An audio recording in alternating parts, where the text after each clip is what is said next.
आपने तितलियों को उड़ते हुए तो जरूर देखा होगा, उनके रंग बिरंगे पंख, हल्की फुल्की उड़ान और फूलों के बीच मंडराते हुए। लेकिन क्या आपने कभी सोचा है कि ये तितलियां इतनी सुंदर और अनोखी कैसे बनती हैं? इनका जीवन चक्र एक जादुई सफर की तरह है, जिसमें हर स्टेज में कुदरत की अनोखी कला छुपी है।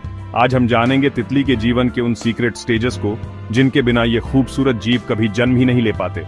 तो हमारे साथ बने रहिए, क्योंकि ये कहानी है बदलाव, धैर्य और कुदरत के करिश्मे की।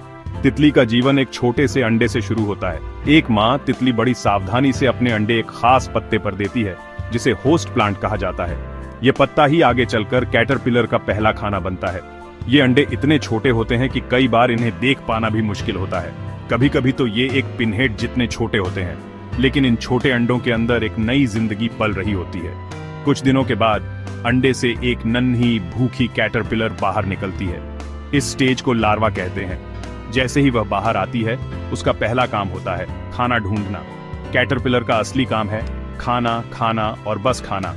वह लगातार पत्तियां खाती रहती है, जिससे उसका शरीर तेजी से बढ़ता है।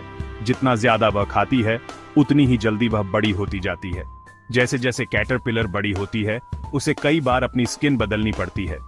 हर बार जब वह बड़ी होती है, उसकी पुरानी स्किन तंग हो जाती है और वह उसे उतारकर नई स्किन पहन लेती है। यह प्रक्रिया कई बार दोहराई जाती है।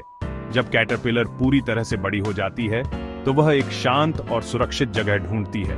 वहां वह खुद को एक खोल में बंद कर लेती है, जिसे क्राइसैलिस या प्यूपा कहते हैं। अब असली जादू शुरू होता है। बाहर से यह क्राइसैलिस बिल्कुल शांत और स्थिर दिखती है, लेकिन इसके अंदर कैटरपिलर पूरी तरह से बदल रही होती है।